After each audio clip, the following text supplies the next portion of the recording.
Oh là là, vous avez la pêche.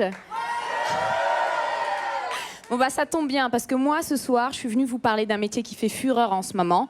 Vu qu'apparemment les temps sont durs et qu'il n'y a pas beaucoup de DAF, je me suis dit que ça pouvait peut-être vous aider. Alors il s'agit de la michetonnerie. Il y en a qui sont déjà au courant. Bon, pour ceux qui ne sont pas au courant, une michetonneuse, c'est une femme en fait qui se sert de ses charmes pour arriver à ses fins, pour plus qu'elle ait besoin de travailler. Ok ? Donc il faut savoir que la michetonnerie est née à peu près dans les années 50, hein, dans les cabarets clandestins de Ouarzazate. Ouais. À l'époque, le gabarit de la michetonneuse était plutôt balèze. Et ses idoles, c'était des chanteurs comme Cheb Hasni ou Cheb Nasro, hein, précurseur du rail à tendance suicidaire. Oui, bon, pour ceux qui ne connaissent pas, c'est tout à fait normal. Hein. Spécial dédicace. Firater, le Jamel Comedy Club. Ouah,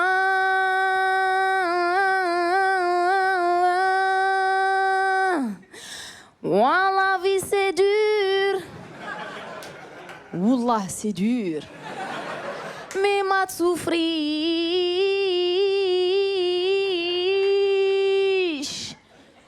J'ai mal. C'est pas la peine. Ouah, tu m'as quitté. Salopard. Merci, hein, mais c'est particulier quand même. Merci. C'est particulier et bah, au niveau de ses rapports avec le sexe opposé, c'est particulier aussi. Hein. Surtout quand un homme vient lui déclarer sa flamme.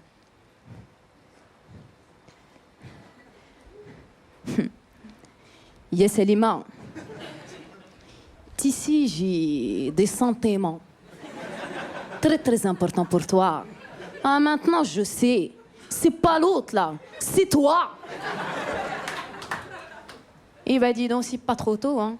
Ah, ça fait 12 ans, j'attends ce moment. Mais bon, comme il dit l'expression de la phrase, tout vient en point, c'est ici attendre.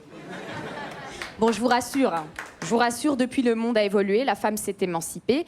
Et ben, la michetonneuse en 2006, elle est beaucoup plus active, organisée avec des moyens high-tech. Maintenant, en boîte de nuit, c'est comme ça. Micheto 1 à Micheto 2, position s'il vous plaît. Micheto 2 à Micheto 1, escalier bas, aile gauche, piste de danse. Aigle noir vient d'arriver, je répète, aigle noir vient d'arriver. Aigle noir, dans le code de la michetonneuse, c'est n'importe quel Renoir de l'équipe de France. Hein. Ah ouais. Tu lui fais la vague qui fait mal, je répète, tu lui fais la vague qui fait mal. Alors c'est une vague que font les michetonneuses en dansant, genre ni vu ni connu, façon sexy girl, super cramée en fait.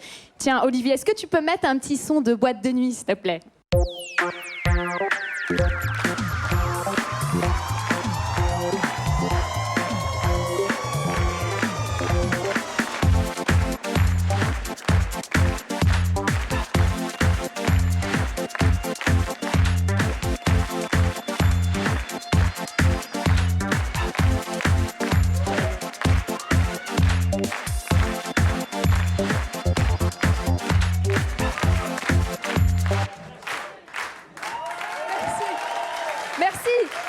Mais attendez, parce que ça, c'est rien. C'est rien, parce qu'il y a des filles qui sont tellement entraînées qu'elles arrivent à communiquer entre elles sans bouger les lèvres. Et c'est très balèze.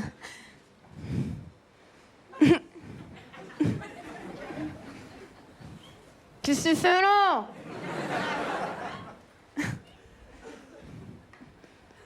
Et tire-toi, tu vas tout niquer.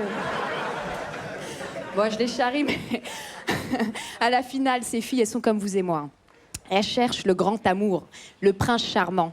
Et en plus, quand je vois tout ça, je me dis que même pour moi, le mariage s'annonce comme une grande galère. Ouais. Bah du coup, ma mère a décidé de s'occuper de moi, hein, de forcer un petit peu le destin.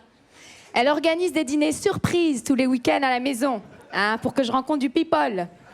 Enfin, du peuple. Elle a un de ses réseaux, ma mère. Aucun attaché de presse au monde lui arrive à la cheville. Elle doit certainement connaître quelqu'un à la Cotorep du Bled. Ah ouais, non, parce que voilà les bras cassés. Hein. Samedi dernier, par exemple, c'était Abdeslem, 61 ans, beurre sur les chicots, moustache épaisse comme ça, on aurait dit une écharpe. Et attention, docteur en psychologie. Et le gars, tellement c'est un mytho, il est venu sonner à la maison avec sa blouse blanche. Non, ça existe encore. Hein. J'ai aussi le droit à Arsre. Ariski pour les Français. Hein. Et Kiki pour les vrais Français. Alors lui, il était pilote. Ouais. Et je lui ai dit, mais c'est énorme, vous êtes pilote, mais sur quelle compagnie exactement Alors, ça dépend. Des fois Mercedes ou la BM, c'est comme ça vient. Merci beaucoup, c'est tout pour moi, c'était